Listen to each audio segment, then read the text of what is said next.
one thing I did want to speak about too before we close up was the idea that I think we were talking about last time, how like before even today, how there's this process of you growing up, but also like having to stop that growth in order to help someone else grow up. Almost, that kind of girlhood interrupted. Wink, wink. Clock that. Cause it clocked that. Clock that. Clock that.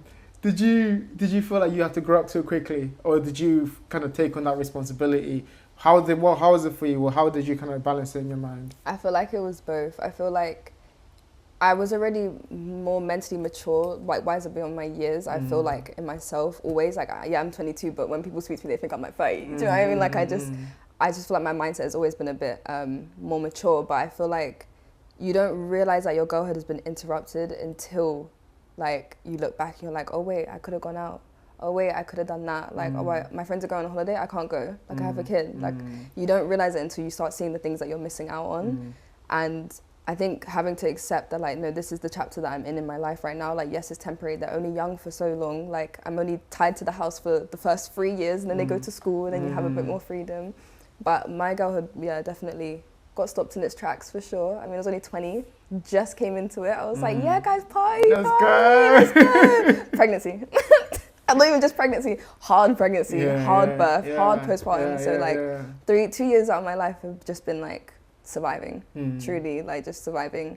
And I think it's hard as a young mum, like to just accept that you're no longer a kid anymore. Like you don't get to prioritize yourself first. Like I try to when I can, like when she's not with me, she's with my mum. Like I try to make sure I do things for me and like that make me feel good. But it's never the same. It's never the same. And that's not even like a truly sad thing, but just like a little bit. Yeah, it's like sometimes a reality. I miss it. No, I think also there's an aspect of like growing up too young. I can relate to that, deeply about how, especially from kind of the background I'm from, you have to fill a role in the family. The role is lacked, and so it's like, when you have to do that, you kind of put things aside too quickly. Yeah. So, no, that's fine. That's not for me. Like, my friends going out and do that. It's fine. That's not for me. Yeah. I have this responsibility, but you kind of miss it when you get a bit older and you're allowed to miss it, I think especially because I was obviously raised by a single mum as well, I was her partner. Like I grew up faster because she would come to me with her things. We would speak about things because I was just always very emotionally aware of things. And I think she'd come to me a lot with like every problem and everything that she was feeling. So I wasn't a child for that long. Do you know what I mean? Like by my teen years, I didn't want to do all the things that teenagers were doing. Like I was cool just like working. Like from I was 16, I worked onwards, and I went out and had fun like occasionally. But I was so focused on my career that when I stepped into recruitment at 19, I was like, yeah, this is it, and I just banged it out. I'd work from like 8 a.m. to like 8 p.m. Like I would just bang it out because that's all I wanted to do was just earn money, be good, like, do you know what I mean, live life, and it got stopped. And now I'm trying to come to terms with the fact that like life has slowed down a bit. My career isn't at the forefront of my mind, like raising my daughter and making sure that she's good and she's got the right foot to start off life in. Like that is where my mind is. And I can always pick it up after. Like it may be interrupted, but it's not paused. Wait, no, wrong.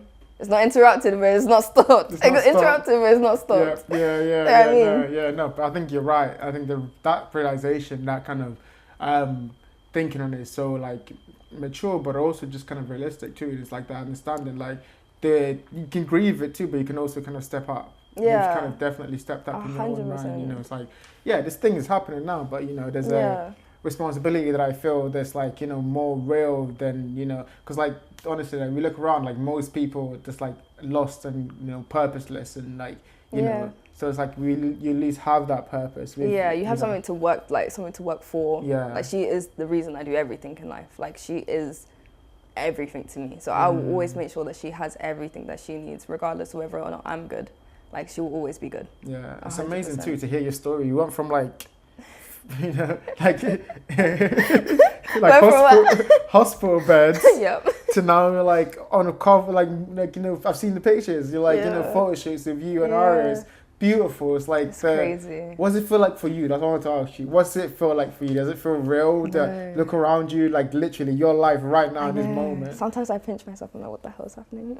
You're talking about just like the hyperemesis and like how tough that was for you. Those low moments. And now look, that must be a crazy experience. It's crazy. Sometimes I look around and I'm like, how did we get here? Like sometimes I'm like, if I think too hard, like it might go away. Like you're constantly living on the edge. Like the home that we have, I'm like, I don't even know how we got here. I don't know how it looks the way it looks. Like I don't even know, Jeff. Sometimes I'm like, what is happening right It's now? real, but Yeah, I look at you, I'm like, you are there. It's crazy, but when I look back at my postpartum self, or like my pregnant self, I just want to hug them. I'm just like, you don't even know. Like I literally sat in my bed crying, manifesting this life that I'm living now. Like I'm living in an answered prayer. And I don't even realize I'm living in an answered prayer because you're then asking for something more. Like you're then praying for more in your life and you don't realize. But I make sure I take time to be grateful and like appreciate how far I've come and how like mentally I've grown. Like I cannot believe like where I was mentally last year. Like truly, like just a whole different thing. So I'm just grateful. I'm just sitting in my gratefulness, just looking around like what can I do to give back? Like, I think it's important to realize because I mean, like you're right. I'm the same way. Like I look at my life sometimes, I have to pinch myself about the fact that I've been able to do all of this. But then it's like, because I'm in it, I'm the one that's here. I don't have that time to be grateful because I'm like, actually, it can go away. So I need to like keep going. Exactly, you got to keep maintaining. That's exactly how it feels. You know, so it's like that kind of balance and like so you need maybe you need other people to remind you, be like, by the way, like you're in it, so like enjoy it, respect it, you know. So yeah, I'll be that for you. Like what you've done, hearing your story more today has made me like even more like like honestly, like from what you've told me, the things you've experienced, and on the back of that, not just you've been able to come out with yourself and learn from it, but like what you've been doing for other people. And I think that's the true mark of someone who's like found their purpose, or like found things that they are giving back. When you give them out to other human beings, some people you don't even know. You know, mothers in those scenarios who like really do need that kind of just to be seen. You know, that they're not just going crazy, you know, because society kind of like, you know, doesn't give that attention. But you've taken your time to give it attention, and your mother yourself. You know what I mean? Do you know what? I think when I speak it out, I also feel it internally. So when I'm like, you guys are doing amazing, I'm like, yeah, you guys are doing amazing. It's like you speak it to yourself. Yeah, literally. So when I say it, I'm like, I hope they feel it because I'm starting to feel it when I'm saying it. Like that's the stuff 100%. I post. Like I don't post it if I don't feel it. Like 100%. You know. So I hope I can be that for people. People have been that for me and they don't even realize that they've been that for me. So I'm just trying to continue it. And hopefully other mums will be like, oh my God, let me continue it. 100%, so passing the torch. I think one thing you do really well is like you kind of like break down the myths and the lies about like motherhood, and we talk about this too. But what are some of the more myths and lies that you think that in the future you want to help kind of like break down and make people more aware? Yeah, I would say postpartum is such a hidden mystery because during that time you're not allowed to speak. Like you're not allowed to say this is hard. You're not allowed to say the baby won't stop crying because you just need to be grateful. You're meant to be in this baby bubble of like bliss. I never had that baby bubble of bliss. Some people do. Some people really, really, really do. I never had that, and I think it's okay if you didn't have that. Like you had to just get straight into reality, and I didn't have that moment to be like, oh my God, my baby. Like no, I became a single mom 24 hours after I gave birth. I had to get into it. Like I didn't have time to just lap it all up. So I think postpartum, there are so many myths about that, and I think just motherhood in general, like this constant narrative that like you just can't speak on things because you don't want to sound ungrateful and you don't want to like upset people that can't have kids. And I fully get that, like know your audience, know who you're talking to. I wouldn't sit here and complain to someone that I know wants to have kids. I would never do that. But for us that have kids and we're living it, you need that outlet. Like I hope people come to my page and just rant and it's like, my kid is a gremlin today because they beat me up, and I'm gonna be like, yeah, mine too. Do you know what I mean? Like it's okay. Like I know you love your kids, and I don't ever want people to feel like they constantly have to repeat that they love their kids while talking about the hard parts, because you can love them and it be hard at the same time. They can go hand in hand, that's fine. Like, love her, but jeez. She's still a gremlin. Woo! A little gremlin sometimes.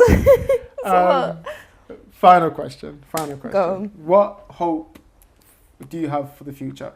In 3 levels. First, obviously, as a woman, for yourself, but also as a mother and as a I say model, but I know you got other aspirations. So what aspirations do you hope for the future? What kind of like would you look forward to come in your story? I don't know. I think for myself, I hope that I find myself within this. Like I'm starting to learn more things about myself, but I hope I find my strength, my confidence, and like I'm able to speak up more, because even though I'm able to speak on TikTok, like when it comes to real life, I'm not as vocal as you would think. Like I do get a bit shy, and like when I need to say something, because right is right and wrong is wrong, I don't always do it.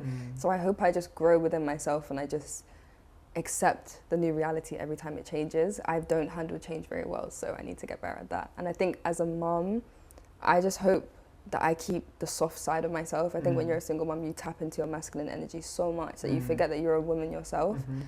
And I just hope I keep my softness because I'm such a loving person. But I feel like when you're a mom, it's just so stressful all the time that it's hard to get that love like portrayed in the way that you want it to be. And I hope that we're close forever because that's like my bestie. And then as a model, I'm not for air quotes, as like career side of things, I hope that I just grow into something and I find my purpose and I find like what makes me happy. And if it makes me money, great. Hopefully, bills to pay. But I just hope I find like what makes me happy, truly, entirely. That's what I want.